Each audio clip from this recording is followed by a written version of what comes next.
ভাই এই ধরে এই দেখেন ভাই এরকম ভাব দিবেন সেরকম না না বিষয়টা কি আপনারা এর ভিতর ভুল কি আছে বুঝতেছেন। স্যার এখানে কি হয়েছে এই ছেলেটার সঙ্গে এরকম করতেছেন কেন?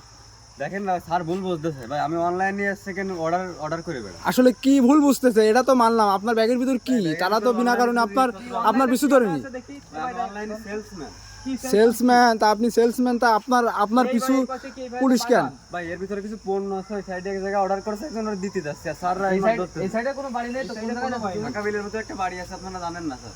স্যার আসলে আমার যা মনে হচ্ছে এই ব্যাগটা চেক করেন তো, ব্যাগটা চেক করেন। ব্যাগ চেক করার কি দরকার আছে? এর ভিতরে ব্যাগ তোমার তো কোনো ভয় নেই কেন আদা দিতে তোমার কোনো ভয় নেই এর ভিতরে শুধু কিছু ভাই অর্ডার। ভাই এই ধরে এই দেখেন ভাই এই ওঠ এই শালা তুই দৌড় মারলি কেন আগে তাই বল। স্যার আমি বুঝতে পারিনি, আমি ভয়তে দৌড় মারিছি ভাই। ভয় তো ধর্মাইছে তোর বললে ওর ভিতর কিছু নেই ভাই, আমি আমার সংসার চালাতে পারি সমস্যা, আমি এর অবাক করে কতদিন ধরে স্যারের প্রত্যেকটার ভিতরে ওই সমস্যা আছে স্যার স্যার আমার ভাই আপনারা আজকের মতো মাফ করে দেন, আমি আর আসলে জীবনে এই কাজ এই দাঁড়া করবো না। দাঁড়া তোর সাথে জড়িত আর কে কে আছে? আমার সাথে আর কেউ জড়িত নেই, তা তুই একাই করিস এগুলো?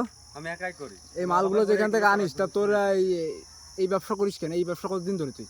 ভাই এই ব্যবসা তো আমি করি বেশি দিন নেই, 3-4 মাস হচ্ছে আমি ব্যবসা করি। 3-4 মাস আগে এই অবৈধ ব্যবসা করিস কেন? তুই তো একজন সুস্থ মানুষ, আমার বাড়ি, কাজ করে আমার খেতে পারিস মা না? অসুস্থ। মা সুস্থ, আমি এগুলো করে নিয়ে যাই, সংসারটা চালাই। তা সংসার চালাইসটাই এই অবৈধ পথে টাকা খাইস কেন? স্যার আসলে আমি যা বলি আমার যা মনে হয় ইনাকে কড়াভাবে শাস্তি দেওয়া উচিত, একে থানায় নিয়ে যান। থানায় নিয়ে যাও